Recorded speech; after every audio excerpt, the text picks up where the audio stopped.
Hello and welcome to another edition of Health Solutions with Shawn and Janet Needham, where Team Needham discusses everything healthcare. I'm your host, Shawn Needham, and I am super excited to have Dr. Kourtney Chichilitti back on our podcast. She is a fellow rogue pharmacist, and we've had her on a few times already, and we're going to be talking about cortisol today. Cortisol, she's going to be talking more about it and defining it, but cortisol is our stress hormone made in the adrenal glands to help us respond to stress, and it's good and it can be bad. It's good until it's not good. So, Kourtney, welcome to our show. Thank you so much for having me back on, Shawn. I love our chats. Always a pleasure. Yeah, it's always a pleasure to have you on. I love your wisdom, and, as pharmacists, we kind of think the same. So tell us a little bit about cortisol. Explain cortisol and go a little bit into the details of it. So cortisol is a steroid hormone that we produce. And, like Shawn said, it is good until it's not good. Our body relies on that to do a lot of things. It's responsible for a lot of processes in our body, like the regulation of our metabolism, our immune system, our stress response. So, it's supposed to be at different levels throughout the day. So when we wake up in the morning, we want a higher level of cortisol to get us out of bed, get us going, rocking the day. And then at nighttime, we want it to be lower, getting ready to get into our circadian rhythm and, wind down. So when it's produced, in our body, it's a response to stress. So when we're put in a stressful situation, cortisol is released, and that's what gives us kind of like the cortisol, the adrenaline, all of the steroid hormones in our body that kind of react to things. So it's a good thing to get us through that. But when we're under an exorbitant amount of stress, that's when we have things that happen, like too much cortisol is present. And then that can lead to a plethora of diseases. It can lead to insomnia, which that sets forth everything in the whole body. It's just like a trigger of events. So one thing I like to explain about cortisol is it's made in our adrenal glands to help us respond to stress. And we are diurnal creatures, meaning we're supposed to be active during the day and we're supposed to sleep at night. So our cortisol follows a diurnal variation. It is made in the adrenal glands, ad meaning above, renal meaning kidney, little pea-sized gland above the kidneys that make adrenal also means adrenaline, makes adrenaline and cortisol. And it's kind of our fight or flight mechanism for adrenaline, like right now, and cortisol more to get us throughout the day, the stressors, whether it be physical or mental stressors throughout the day. So when the adrenal glands produce in a diurnal variation, should be highest in the morning to prepare us for the day, slowly going down throughout the day, being lowest at 2:00 in the morning when we should be sleeping very hard. If our cortisol is not following that pattern, that is a problem. So I want you to elaborate on that, Kourtney. Absolutely. So when there are things going on in our life, most likely it's in today's world, it is, as we were talking before we got on the podcast, there's a lot of emotional stress. There's a lot of mental stress. There's a lot of physical stress going on in people's daily routine. And when our bodies are producing more cortisol at different times, this is where something like our circadian rhythm can get messed up. When that cortisol level is not where it should be when we're supposed to be asleep, then it's causing things like insomnia, and people are not sleeping through the night. Other things that when cortisol levels are higher in the body, a lot of people develop that belly fat, that stubborn 10 pounds around the belt area. That's like, why can't I lose this? I'm doing all the right things, which leads to another problem of a lot of people will do HIIT training or these like high intensity things at the gym where they're doing these boot camps and they're really maxing out on cardio. And, depending on the person, sometimes that's not the best workout for people because you're just stimulating more cortisol. You're stressing, you're putting your body under more stress. So it's kind of like a cycle that you have to get control of the levels by getting your stress response in control, by eliminating stress, doing different techniques, doing different things, eating right, making sure you're hydrated, to get your sleep hygiene in order, which we can dive into, getting your sleep in order so that your circadian rhythm is proper and your cortisol levels are doing what they should be at the specific times of the night, which you just said. And sleep trumps it all. It does, 100%. Right. And speaking of belly fat, what a lot of people do is they say, well, I just can't lose weight. I just can't lose weight. So I'm going to exercise harder. Yep. Well, if you're not sleeping, exercise not only does not benefit you at all, it is a detriment. Absolutely. Because it produces more stress on our body. And the only way our body can recover from stress is when we sleep. Yes. That's the only way we can recover. So if you're not sleeping, your diet doesn't matter and exercise doesn't matter. I mean, we can't forget about those things, but sleep trumps it all. We will die without sleep before we'll die without food. It Most does. of us could live with, right? I mean, most of us could live without food for 3 weeks. We're pretty good at storing fat. We're pretty good at storing energy. But without sleep, most of us would start going into psychosis after about 3 days. Absolutely. So, yeah. It's, sleep activates the lymphatic system. So, for the listeners, the lymphatic system is, we have lymph nodes running throughout our body that need proper drainage in order for our bodies to not be toxic. Our liver clears our body, our kidney and our livers, when functioning properly, do all of the drainage. And in our brain, we have the lymphatic system, which is basically, while we're sleeping, your brain is basically pooping. Your brain is getting rid of the bad stuff, bringing in the good stuff. And if you're not getting that proper sleep, if you're not getting enough oxygen to the brain when you're sleeping, if there's any kind of other deeper sleep issues, which is a whole nother topic in itself, but to make sure you're getting that proper sleep, getting into a REM cycle, having the proper circadian rhythm, because if you're not getting there, that dictates everything else in your day. And when those cortisol levels are off, everything else, like you said, so many clients come to me and they're like, why can't I lose this weight? Why? I'm sleeping. I'm doing all the right things. I'm eating right. I'm exercising. I'm killing it at the gym. Why am I not, moving the needle on the scale? Yeah, absolutely. So you kind of have a little health journey of your own over the last year or so, correct? Absolutely. Tell us about that. So I have probably, it's been more of like a holistic approach for me in my own lifestyle for about 8 or 9 years. When I went off of medication I was on for 16 years on CBD oil. And over the past year, I have transferred off of the CBD oil, and now I'm taking more of like adaptogens and kind of going like an Ayurvedic herbal way, which actually is controlling cortisol in the body. So when you're looking to decrease cortisol levels, a great thing, there's a lot of lifestyle things you can do by, let's just say, what we just talked about, eliminating stress, doing different breath work, yoga, meditation, all the things to kind of get mental clarity, eating right, exercising, eating a balanced diet, staying hydrated. But when we look for the extra supplements, the extra support where, hey, I am feeling extra stress, what can I do to help this? By taking adaptogens. Adaptogens are herbs that help regulate cortisol. And there's different herbs for different hormones in the body, but there's ones very specific for the adrenal glands and to calm cortisol down.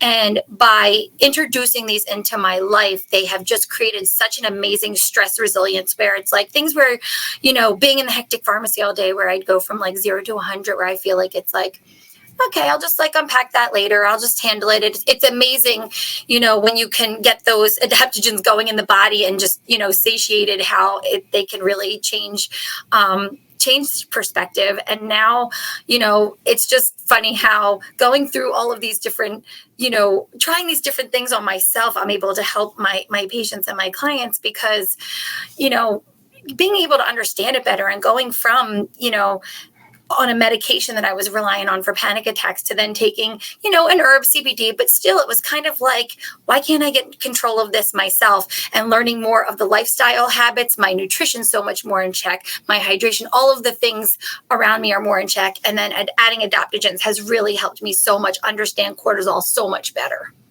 Well, and haven't you over the last year, lost 40 pounds or something? Is that correct? Mm-hmm. Yeah. Wow. So I guess probably since, less I didn't know you had 40 pounds to lose, honestly. So it's kind of funny because, fixing the root cause of something just sets forth your body in so many different ways. So for me, adding this, I call it my little, it's called Happy Juice. It's my cortisol cocktail, but it basically calms the adrenals down. It's got a lot of probiotics, prebiotics, phytobiotics that help make like nutrition for the probiotics to work properly, but it's more like fixing that gut microbiome. So it's a combination of fixing the gut, adding the adaptogens in to calm the hormones, working on dopamine, which is your metabolism, your motivation, working on your GABA, which is your calm neurotransmitter that kind of, keeps you at bay. Serotonin, stimulating that. So by fixing the gut, 90% of our serotonin is housed, produced in the gut. 80% of our immune system, all of these things that affect a cortisol response are in the gut. So by enriching our gut with these probiotics and feeding them with the right strains of probiotics, prebiotics, phytonutrients, all of these things, it's more just like, it sounds funny, but like not trying. Yes, I did my normal. I didn't change what I was doing eating wise or exercising or anything like that. More just, I think I'm just fixing the good and bad bacteria, and my clothes just keep falling off. Yeah, you're down like a size 6 or something. You're down to a size 6 or something, right? 4. Oh, that's right. That's amazing. Wow. I've never been that in my adult life. Like, it's that's wild. Really, that's really cool. And what did you start out at before, if you don't mind sharing? Like an 8, like my whole adult life, an 8. And when I really worked hard and tried, like a 6, like, even like a snug 6. And then, it's just so funny how it happened so organically just by feeding my body with the right things that I needed, and then of course my hair mineral, when your minerals are out of whack, everything's out of whack. So, but I've learned over the past few years, we talk about hormones all the time, and I feel like cortisol is probably one of the most important ones in your body, because like you said, you can't live without sleep, but 3 days without sleep, and yes, psychosis occurs. The struggle is real. Yeah, cortisol trumps them all. If your cortisol is out of balance, it doesn't matter how much progesterone, testosterone, thyroid you have, it's going to trump them all.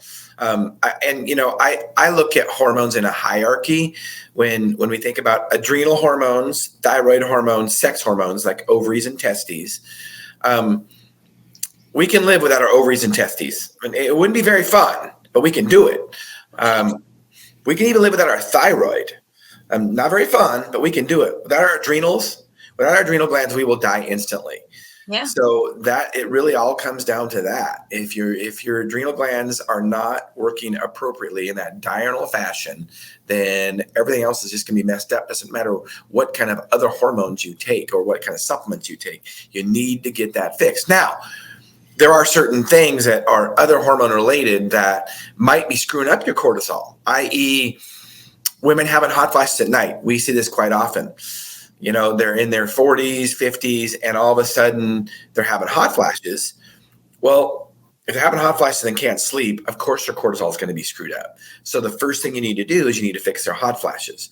And that can be with progesterone or estrogen, depending on, where they're at in their life cycle. So you got to fix the problem.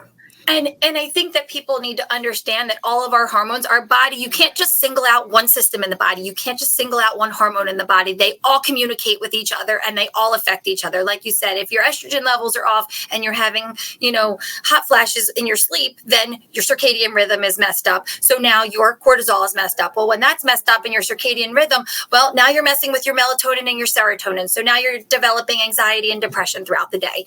And then it's like this cycle.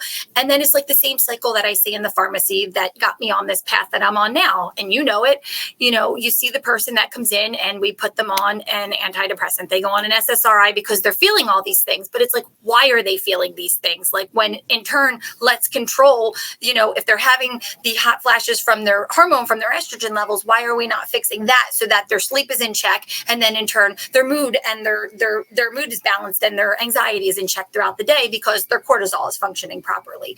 So, but it's something that, I think a lot of people don't understand as well, is like, there's so many things in our world that are hormone disruptors and hormones. And I use hormones as a very broad term. It could be both, the estrogen and the progesterone. It could be the adrenals. It could be your insulin. It could be your thyroid, any of the hormones. But anything from the sense of things, the artificial smelly things that we're putting, air fresheners, products that we're using in our body, on our body, the stuff we're washing our clothes in, the stuff we're cleaning our homes with, the cosmetics that we're using on our skin. The skin is the largest organ in the body. Everything that we're putting on it and that comes in contact, the air we're breathing, everything that comes in contact with our body is creating this oxidative stress and this toxic load on our body, and it's affecting our hormones tremendously. And there's this shift, and if we're not doing the proper things to support it, a lot of those things are lifestyle things, and then looking at what's going on with the body, the micronutrients, the minerals. Is there any way that we need to get something back in balance there? Is there something that we can do to support things if you're not getting enough from your nutrition? I always say nutrition's the best place to get, your nutrients from. However, even the food in our world, it's just, that's another rabbit hole topic we could go down for however long. But, it's looking at every single thing that we put in our body, even the healthy things. Everything is wrapped in plastic. All of the electronics in our tech-friendly world that are giving off EMFs that are affecting our hormones as well. It's just a cycle, and it's like getting back to grassroots and really, starting to switch out products for like cleaner and greener, food, just everything we're doing in our body just to limit these stress factors. And it's not easy. It's not easy to recognize it all when it's everything coming at us to say, hey, where do we start? But it's a good idea to start with just switching products out little by little, stuff that is, that doesn't have as many chemicals that are going to disrupt the hormones. Yeah, another term for that is endocrine disruptors, because our hormones are made in the endocrine system. But one thing I wanted to elaborate on is, you talk about, all the hormones being related and our body systems being related. It's like we're the ones that try to compartmentalize hormones and make them all different: thyroid, progesterone, sex hormones, adrenal hormones, or we try to make our organ systems different to make it simple for us, whether it be our skin, like you said, or our skeletal system or our immune system. But the reality of it is it's all one big body system, and they all work in symbiotic relationship together. And if the piece of the puzzle is not working well, then they're all not going to work well. So endocrine disruptors are very common in our society, in our environment. You can't always stay away from all of them. It can be very difficult, whether it be, plastics. Plastics are common, xenoestrogens possibly in certain plastics, and they're endocrine disruptors, or whether it be vinyl fluorine, or whether it be, the cosmetics that we put on our skin. One of the things I like to tell patients is that we can't completely stay away from toxins. We can't. We would just sit in bed and do nothing and go and never go outside, and that wouldn't be good for us either. So the important thing is to have a healthy body already, and our body is meant to detoxify things that might be poisons, that are xeno to us, that are foreign to us. So it's important to have a healthy immune system and be able to detox from all the toxins. Can you elaborate on that, Kourtney? Absolutely. It's so important. And like I was just telling you before, the gut is where 80% of our immune system lives too. So a good way to support the immune system is to support the gut. So, whether it's what we're putting in and on our bodies, but it's also with great probiotics. There's a lot of different strains that are for different purposes, whether it be for actual gut health, if people are struggling with constipation, diarrhea, one way or another, to look at the different probiotics that work on supporting your serotonin levels and create on your mental wellness, anything that supports women's health, sexual health. There's strains of probiotics for that. There's so many different so many different routes to go down with that to see where people are in need and just trial and error kind of. But absolutely. And, looking at too, just like labels on things, learning how to read labels and ingredients, like so many different things, so many different even skincare products, probably like higher end products that have like xenoestrogens in them, because what happens when we get older? Our estrogen levels decrease, and when that happens, our collagen decreases because our estrogen affects our collagen. So now we're getting wrinkles. So what do? We're going to slap some of those on our skin and create more of an imbalance and toxicity. So it's like like you said, it's hard to we can't live in a bubble, and if our organs are functioning properly, they should be able to take these fake things that we're introducing to our body, that our body's like, whoa, hey, what are you doing? And what I'm seeing with so many people is like, bodies are becoming so toxic from all of these things. And another topic, again, we could go down the rabbit hole with is, COVID, whether it was vaccinations or getting COVID itself, how it destroyed down to the cellular level of people's mitochondria function, and how that inflammation has affected all of these hormones and the gut, and how it's made our body so toxic and inflamed. And, we're not addressing that enough, or people aren't educated enough on it, where, I think that's why so many people are like, why am I feeling this brain fog? Why do I don't even know how I drove to work today? Or I'm so tired, I can't get through my day without taking some kind of stimulant in the day to get me going, and all of those things. So, I think it's like the big picture. It's really looking down to that root cause and finding out why is this happening? And what can we do to fix it from the ground level up? Absolutely. And I want to share a comment. One of our loyal viewers, Cynthia Bailey, gut support seems to be key. And we talked about it over and over again. She also said that keep a strong immune system, and gut health makes a strong immune system. And we really shouldn't be surprised when, functional pharmacists like you and I talk about it over and over again about gut health, gut health, gut health. Well, we really shouldn't be surprised that gut health is so important when, if you think about this, where do we get 99.99% of all of our nutrients in our body? When we eat, through our gut. So if our gut is not healthy and we're not absorbing our nutrients properly, it doesn't matter. Nothing else matters. I mean, seriously. So if our gut is not healthy, we are not going to have healthy bodies, period. Oh, absolutely. And I think that's where I start with most of my clients, no matter what functional lab tests I do with them. I feel like I try to almost take a step back and have people try some of the digestive aids, whether it's probiotics, digestive enzymes, bitters, helping increase stomach acid. People don't understand, your stomach acid, we want a high acid in our stomachs, because that's what helps us absorb food and you utilize it for the nutrients that it has. And if our stomach acid is low, that's why people get different stomach issues, reflux, and all of the things. If we're not absorbing the food, it's coming out in one way or another and not doing what it needs to do in our bodies. So that's definitely the start. Everything resides in the gut. When you get the gut right, you can get so many things right.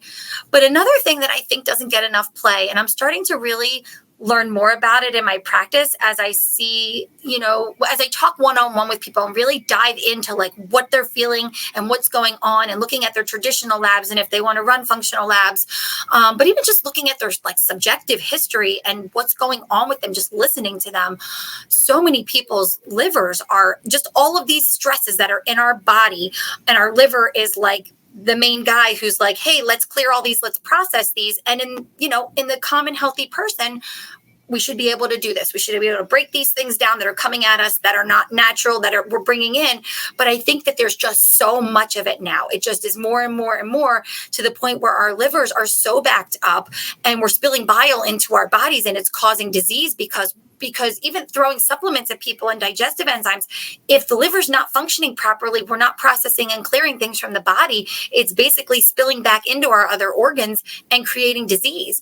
So really looking at liver drainage, I'm really starting to learn more about it, that people are in need of it. It's really, for especially the people that are really, really ill to the point where supplements aren't helping. They're doing all the things. They to the most part are really, working with a plan, doing the probiotics, doing the supplements, eating right, exercising, hydration, all of the things. And they're I still just feel like something's off, So, and that's probably a topic for another podcast. That's just a complete reset, which is a detox. Yeah. And, like I said, that's probably a topic for another podcast.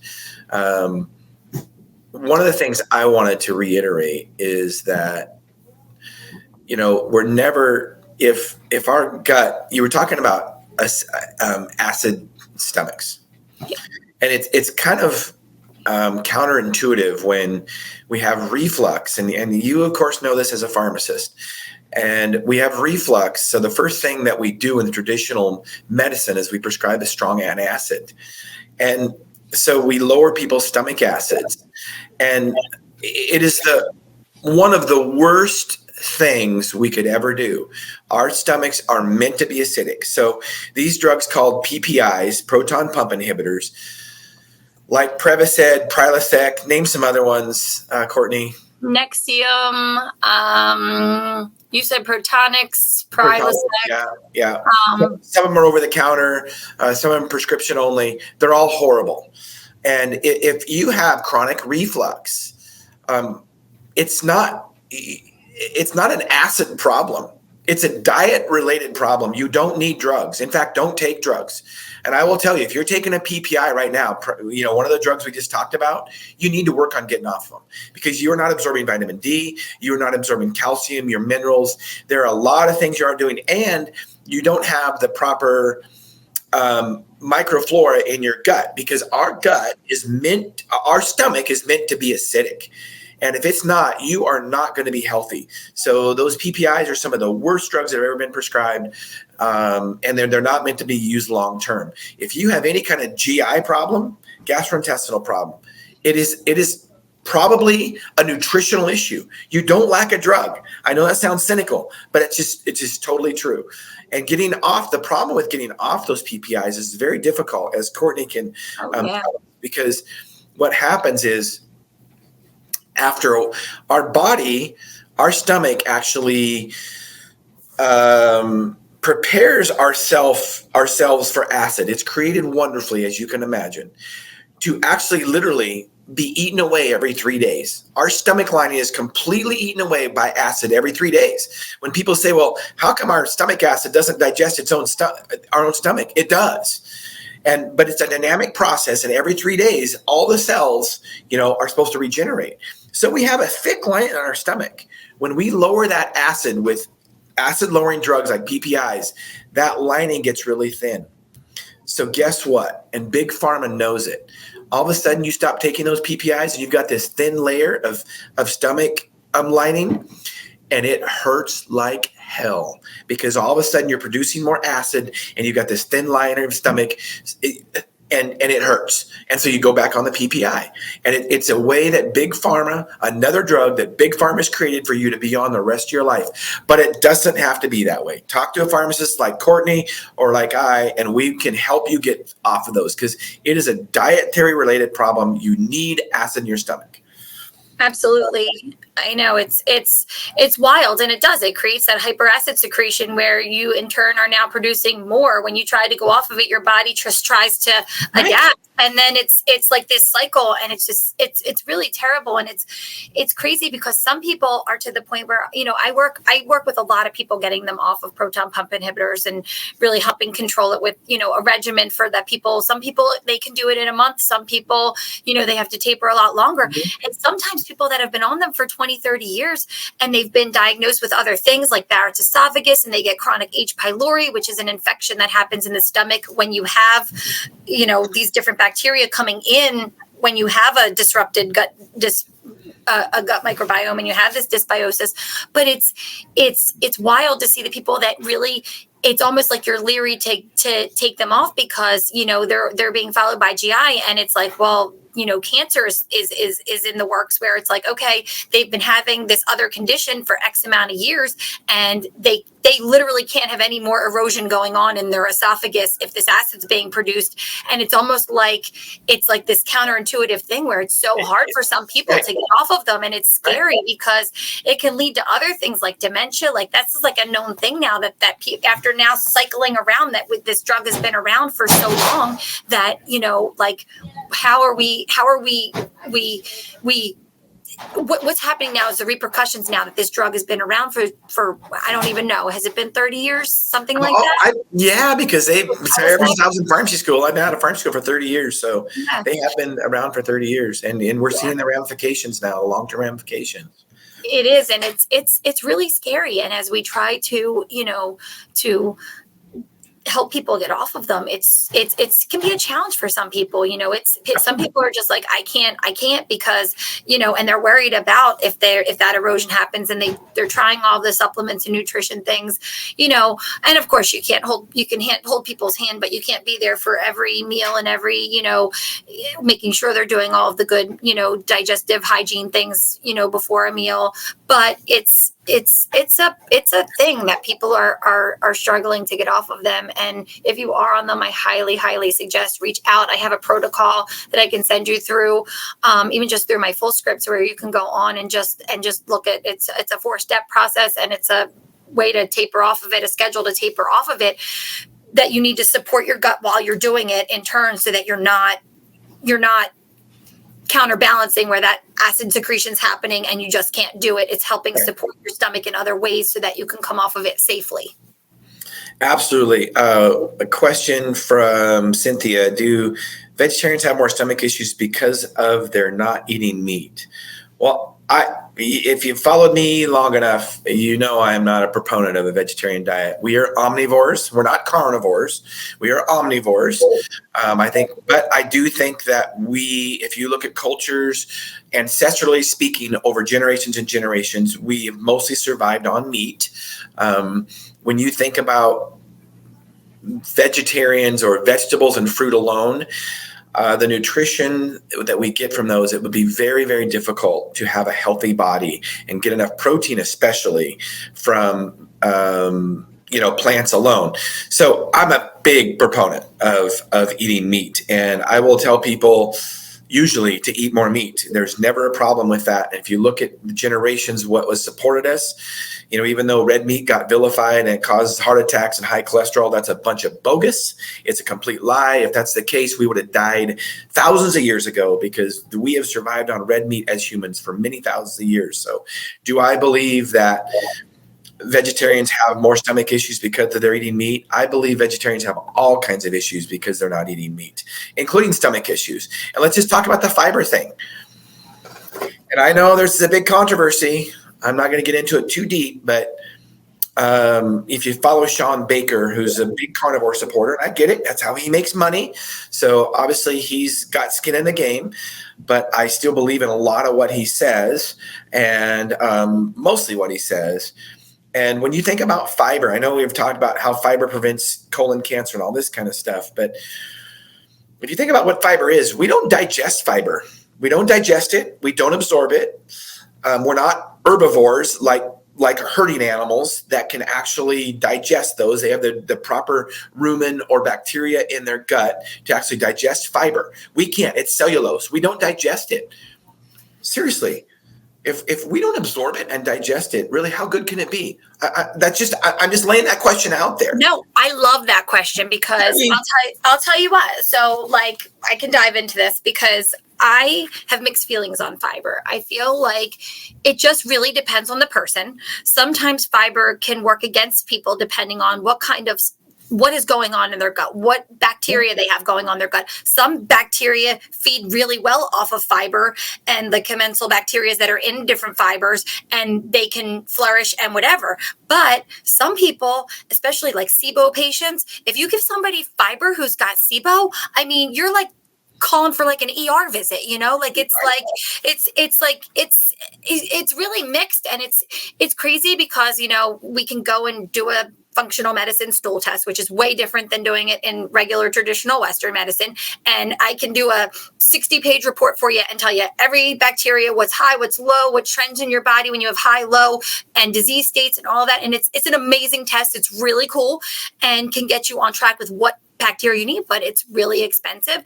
And that can change. It can change so quickly in your body. I feel like fiber is, I definitely have mixed feelings on it. It really depends on the person. on the receiving end and what's going on in your gut. And without taking a picture of what's going on in your gut and just taking some poo and looking at it, it's hard to say if you want to tell somebody to load up on fiber, to be very honest with you. Here's my opinion about it. I mean, when you think about what a cow, I'll just use a cow, but it could be a deer, it could be an elk, it could be a bison, whatever. When you think about what those animals do, they eat all day long, mostly grass if they're wild. They eat mostly grass, which is mostly cellulose, right? And they take that and they turn it into protein. With all the nutrients that's in the ground and in the grass, they turn it into, it's incredible. They turn it into protein and fat and of course, glycogen, carbohydrate. It's incredible. And then they concentrate it into their protein. So when we eat meat, we are essentially eating all the same nutrients that they ate as plants, and they concentrate it into protein. What do you get any better than that? So essentially, in my opinion, when you eat meat, you are eating, literally eating plants, because that animal took plants. Yeah. In general, grazing animals took plants and made it into meat. It's incredible. And it actually violates the law of physics. They eat less calories than they end up putting on. It violates the law of physics. We shouldn't be surprised, because biology violates the law of physics. But it's incredible. And that's why, you talk about people that can't tolerate fiber. Honestly, Kourtney, how many times have you seen a patient that can't tolerate red meat? The only people there's that one weird tick disease or something. I don't remember the name of it. Very, very rare. The only time I see people that can't tolerate red meat or animal products is if they've deprived themselves of it for so long, right. Then their bodies are like, it makes them ill because their bodies are not used to it, and they have to very slowly introduce themselves back in. I remember a girl that was one of my clients who was pregnant, and she was a vegetarian. She ate very clean. And when she was pregnant, her body was like, I want a burger. She was craving meat. And she's like, I'm listening to my body. This is what my baby needs. And she started eating meat, and she slowly introduced it. And she still is. And it's funny because your body tells you, your body needs exactly. Listen to our bodies. Right. All right. Well, Kourtney, we're going to wind this podcast up. And as we do, I want you to share how people can get a hold of you. My website is wellness-solutions.co. That's my website. You can contact me via email. It's Kourtney with a K, Chick, CHIC, at Gmail. And I can hook you up that way. If you're on my website or even on social media, I'm on Facebook as Kourtney Powers Chichilitti. I know it's a mouthful of a last name. Instagram is dr.kourtney.chichilitti. But find me there. You can connect with me. Sometimes the messenger gets lost. I know some people have reached out before on Facebook Messenger. Sometimes it gets lost in the spam. So if I don't answer you there, try to message me through either right on my wall or email me, and I will get back to you. But if you need any kind of protocols for getting off proton pump inhibitors, if you need any cortisol cocktails, I can help you so much. Happy juice. Well, Kourtney, as always, it's been a pleasure having you on, and I really appreciate your wisdom and knowledge. And it's always fun to chat with another pharmacist of like mind, because there's not many of us, although there's becoming more of us. And I really like that, because, two pharmacists that share the goal of getting people off medications is very powerful. And, our goal of this podcast is to educate and empower individuals to take charge of their own health. And you've helped us realize that goal today. So thank you so much. Thank you so much for having me, Shawn. All right, Kourtney, thank you so much. Listeners and viewers, thank you for tuning into Health Solutions with Shawn and Janet Needham. Tune into our regularly scheduled podcast, 12:30 to 1:30 Pacific Standard Time on Monday. Thank you so much.